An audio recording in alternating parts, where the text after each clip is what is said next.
The dynamic of my childhood home was structured exactly like an overcrowded emergency room triage center. Whoever screamed the loudest or bled the most received every ounce of available resources, attention, and parental sympathy. My older sister spent her entire life perfecting the art of the loudest scream, ensuring she remained the absolute center of our family orbit. I realized the cruel math of this arrangement when I was only 7 years old, sitting alone on a cold stage after a school recital that absolutely no one from my family bothered to attend. My parents never resorted to physical violence, providing me with basic food, clothing, and shelter throughout my upbringing.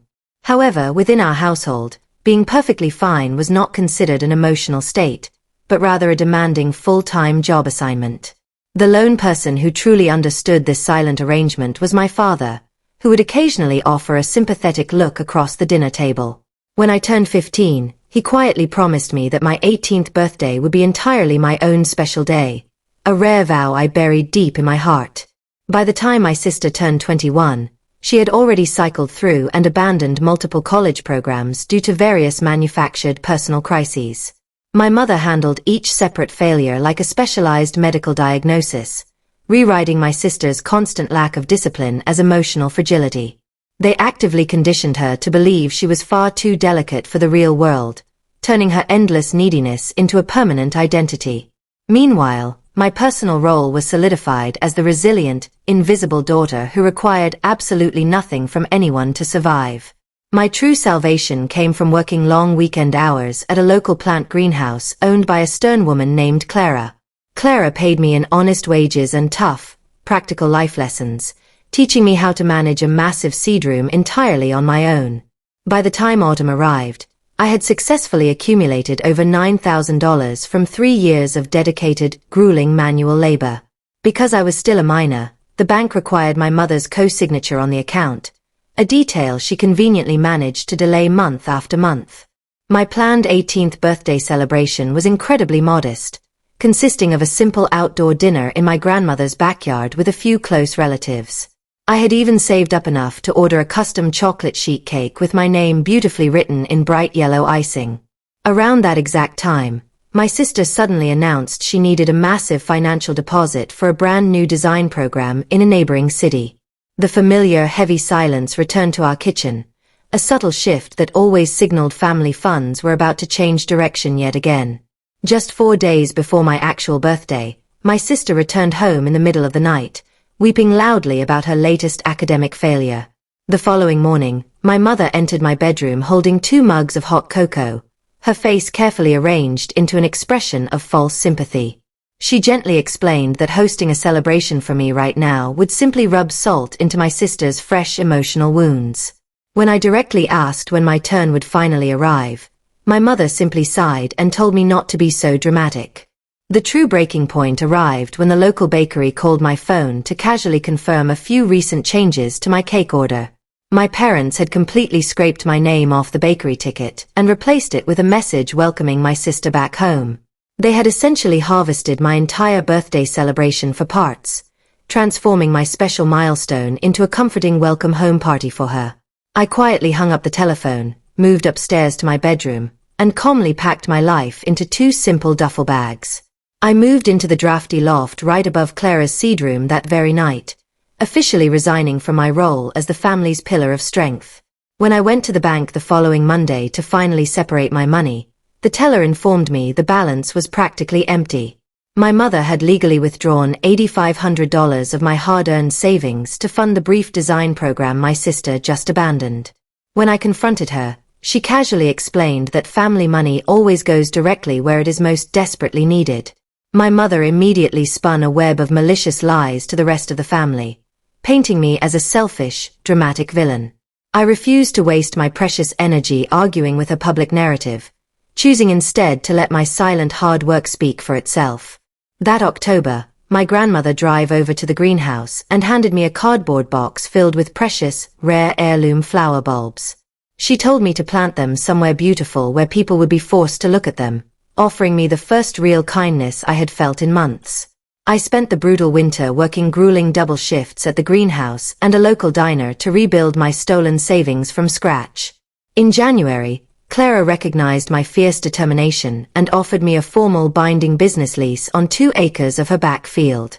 I poured every single dollar I possessed into seeds, soil tops, and essential farming equipment, completely bypassing my planned college enrollment.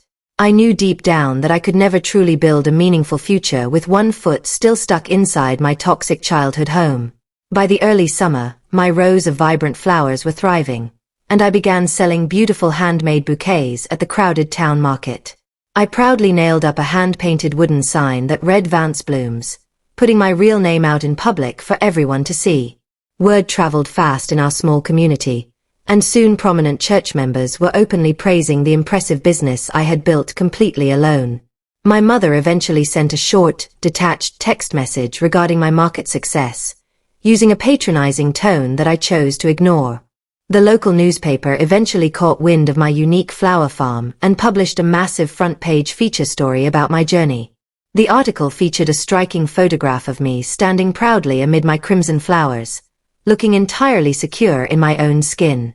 This public exposure completely shattered my mother's false narrative about my departure, forcing the entire town to see the real truth. My mother called me in an absolute panic, furiously accusing me of exposing our private family business to the judgmental public. A few weeks later, my grandmother demanded that her landmark 80th birthday celebration be held directly inside my beautiful, flourishing flower field. My mother desperately tried to salvage her public image by calling to ask if we could pitch the farm as a joint family project. She even shamelessly suggested that my sister could easily manage the event planning for my business because she desperately needed a professional win.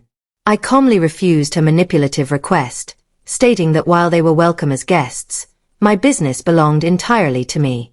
On the afternoon of the party, over 30 relatives walked into my vibrant field, completely stunned by the stunning landscape I had created. During the celebratory toasts, my grandmother proudly announced she was officially naming her signature crimson flower strain after me and my farm. Unable to handle the attention shifting away, my mother stood up and loudly announced that my sister was officially joining the business. The crowd clapped quite awkwardly, sensing the immense tension radiating across the long dinner tables. I looked directly at my mother and quietly stated that her public announcement was completely false and would never actually happen. My sister suddenly let out a bitter, broken laugh, completely shattering the remaining fragile layers of our family's long-standing fiction. She furiously screamed that my parents had stolen my entire life savings and cancelled my 18th birthday just to comfort her. In a chaotic fit of tears, my sister accidentally knocked a massive metal bucket of crimson flowers directly onto the green grass. My mother knelt in the damp grass, desperately begging me to lie to the relatives to keep our broken family together. She promised I could finally come back home to Sunday dinners if I simply handed over a portion of my business.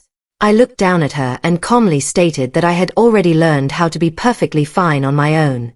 I refused to buy my seat back at her table using the currency of lies, watching silently as she walked out. Our fractured family split completely down the middle after that fateful afternoon, and my mother and I have not spoken a single word since. My father quietly sends me short, simple letters every month, acknowledging his deep regret for staying silent for so many years. My sister eventually found a low-level job at a distant garden center, though we still maintain a heavy, unresolved distance between us.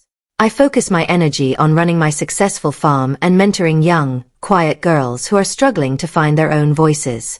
Ultimately, I finally realized that the costly love you are forced to earn by constantly disappearing is not true love at all. It is merely a form of emotional rent you pay to people who view you as a convenient asset rather than family. The moment you finally stop paying that rent, you discover who truly loves you for exactly who you are.